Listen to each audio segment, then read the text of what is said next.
White হাউসের ভিতরে কি সত্যিই শুরু হয়েছে ক্ষমতার লড়াই? ডোনাল্ড ট্রাম্পকে ঘিরে নতুন এক রাজনৈতিক ঝড় এখন কাঁপিয়ে দিচ্ছে পুরো ওয়াশিংটন। সবচেয়ে বড় প্রশ্ন, তাহলে কি সত্যিই যুক্তরাষ্ট্রের প্রেসিডেন্ট বদলের সম্ভাবনা তৈরি হয়েছে? মার্কিন রাজনীতিতে আবারও উত্তপ্ত চরমে। রাজধানী ওয়াশিংটন ডিসিতে এখনও সবচেয়ে আলোচিত নাম ডোনাল্ড ট্রাম্প এবং তার প্রশাসনকে ঘিরে তৈরি হওয়া নতুন রাজনৈতিক বিতর্ক।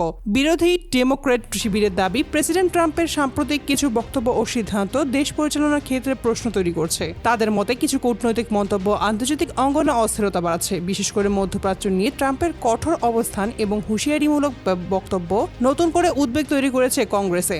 অনেকেই মনে করছেন এই ধরনের বক্তব্য পরিস্থিতিকে আরও জটিল করে তুলেছে। এই পরিস্থিতিতেই সামনে এসেছে যুক্তরাষ্ট্রের সংবিধানের 25তম সংশোধনী নিয়ে আলোচনা। এই আইন অনুযায়ী যদি ভাইস প্রেসিডেন্ট এবং মন্ত্রিসভার সংখ্যাগরিষ্ঠ সদস্য মনে করেন প্রেসিডেন্টের দায়িত্ব পালনে সক্ষম নন, তাহলে তাকে ক্ষমতা থেকে সরানোর প্রক্রিয়া শুরু হতে পারে। ডেমোক্র্যাট কংগ্রেসম্যান জেমি রাস্কিন এই প্রসঙ্গে একটি নতুন প্রস্তাব তুলেছেন বলে রাজনৈতিক মহলে ব্যাপক আলোচনা চলছে। সেখানে বলা হয়েছে, প্রেসিডেন্টের মানসিক ও প্রশাসনিক সক্ষমতা যাচাই করার জন্য একটা স্বাধীন বিশেষজ্ঞ প্যানেল গঠন করা হতে পারে। এই প্যানেলে অবসরপ্রাপ্ত সরকারি কর্মকর্তা, চিকিৎসক এবং মানসিক স্বাস্থ্য বিশেষজ্ঞদের রাখা হবে বলে ধারণা করা হচ্ছে। তাদের রিপোর্টের ভিত্তিতে সিদ্ধান্ত নেওয়া হতে পারে প্রেসিডেন্টের ক্ষমতা থাকার যোগ্যতা নিয়ে। তবে এই প্রস্তাব ঘিরে শুরু হয়েছে তীব্র রাজনৈতিক বিতর্ক। রিপাবলিকান শিবির বলছে এটি সরাসরি রাজনৈতিক উদ্দেশ্য প্রণোদিত একটি পদক্ষেপ, যার লক্ষ্য ট্রাম্পকে ক্ষমতা থেকে দূরে সরানো। অন্যদিকে ডেমোক্র্যাটদের দাবি, বিষয়টি রাজনৈতিক নয় বরং প্রশাসনিক নিরাপত্তার প্রশ্ন। তাদের মতে একজন প্রেসিডেন্টের সিদ্ধান্ত যদি দেশের নিরাপত্তার জন্য ঝুঁকি তৈরি করে, তাহলে তা নিয়ে আলোচনা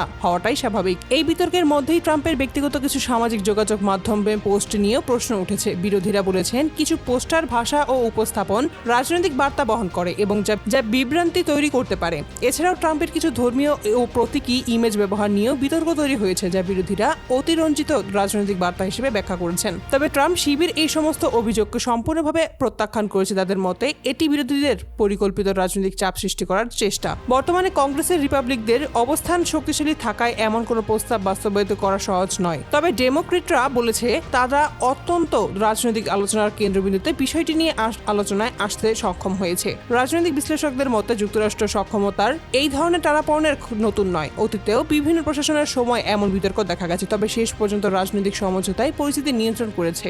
এখন সবার নজর ওয়াশিংটনের দিকে। এই রাজনৈতিক চাপ কি সত্যিই কোনো সাংবিধানিক পরিবর্তনের দিকে যাবে, নাকি এটি শুধুই ক্ষমতার ভেতরের একটি তীব্র রাজনৈতিক লড়াই? এবার উত্তর মিলবে সময়ের হাত ধরেই।